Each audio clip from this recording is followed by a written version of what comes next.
Ceneda è uno dei due borghi che caratterizzano la città di Vittorio Veneto. È ricchissima di una storia millenaria e di palazzi meravigliosi, ma pochi sanno che per 4 secoli è esistito un ghetto ebraico che ha avuto dei periodi veramente di grande splendore. Andiamo insieme a scoprire questa vicenda con degli esperti che ci racconteranno anche qualche curiosità, come quella legata al grande musicista Mozart. I primi ebrei del Veneto settentrionale si stabilirono a Belluno nel 1386, ma successivamente furono espulsi.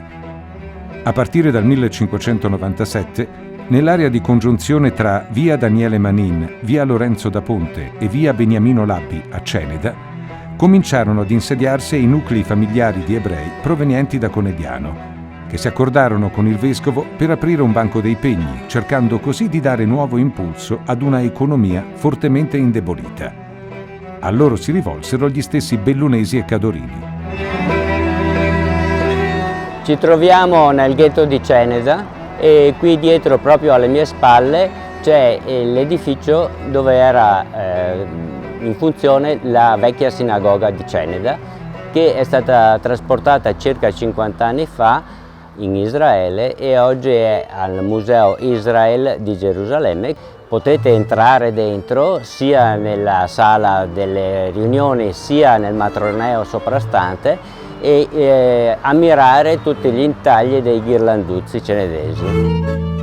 Il piccolo borgo, ancora oggi conosciuto dai cenedesi come ghetto, era costituito da abitazioni, una sinagoga e un magazzino per cereali, dove gli ebrei svilupparono le loro attività commerciali.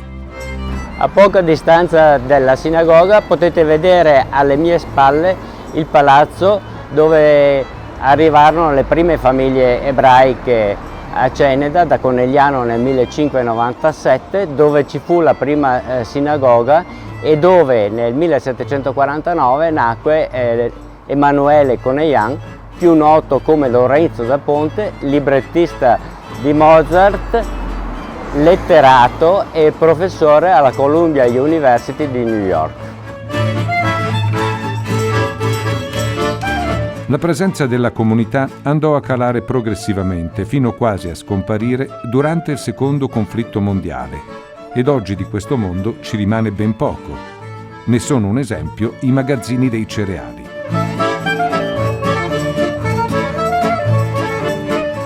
Questo è uno dei palazzi più significativi del ghetto ebraico. Di che cosa si tratta? Si tratta dei magazzini dei cereali dell'ex ghetto di Ceneda. I magazzini appartenevano a Giacobbe Coneglian, un ebreo goriziano arrivato a Ceneda nel 1742. Lui era mercante di cereali e vino e possedeva anche una filanda. Morto nel 1808, sulla sua lapide si trova scritto illustre ed erudito. I magazzini oggi sono ancora in piedi e hanno conservato lo status originario, ma se non si interviene urgentemente si rischia il crollo. L'edificio potrebbe rinascere a nuova vita, possibilmente mantenendo l'anima natale. Un gruppo di sostenitori si sta prodigando per realizzare un progetto e ciò che sembra più sostenibile è la sua dedicazione alla musica.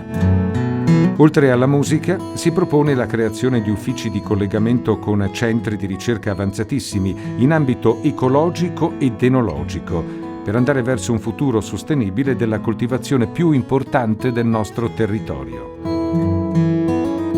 I magazzini del ghetto sono stati inseriti nel concorso 2016 I luoghi del cuore del FAI, Fondo Ambiente Italiano.